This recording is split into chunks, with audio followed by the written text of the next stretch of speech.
বরিশালে নির্ধারিত সময়ের আগেই এবার বর্জ্য অপসারণ সম্পন্ন হয়। কোরবানির বর্জ্য অপসারণ সর্বশেষ খবর জানাতে বরিশাল থেকে যুক্ত হচ্ছেন আমাদের সহকর্মী সালেহ টিটু। আমরা কথা বলবো তার সাথে। টিটু, আমরা কিছুক্ষণ আগে রাজধানীর বর্জ্য অপসারণ ব্যবস্থাপনার কথা জানছিলাম। সেখানে আমরা দেখেছি যে সাধারণ জনগণ যথেষ্ট সন্তুষ্ট। আপনার এলাকার খবর জানাবেন, সাধারণ মানুষ কি বলছে? ধন্যবাদ দিশা আপনাকে।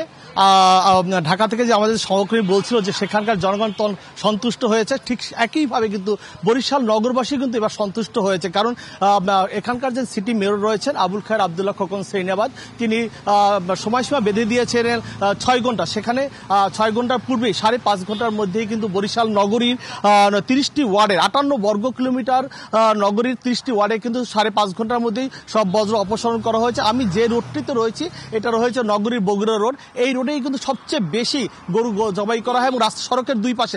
নগদের কাছে সব গ্রাহকই প্রিয়, তাই তো সারা দেশে ক্যাশ আউট চার্জ সবচেয়ে কম।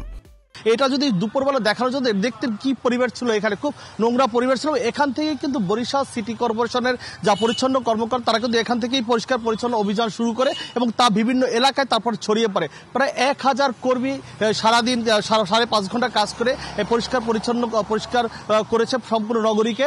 এবং তার সাথে ছিল 25টি ট্রাক ছিল, যে ট্রাকে ময়লাগুলো নিয়ে ডাম্পিং প্লাজায় ফেলা হয়েছে।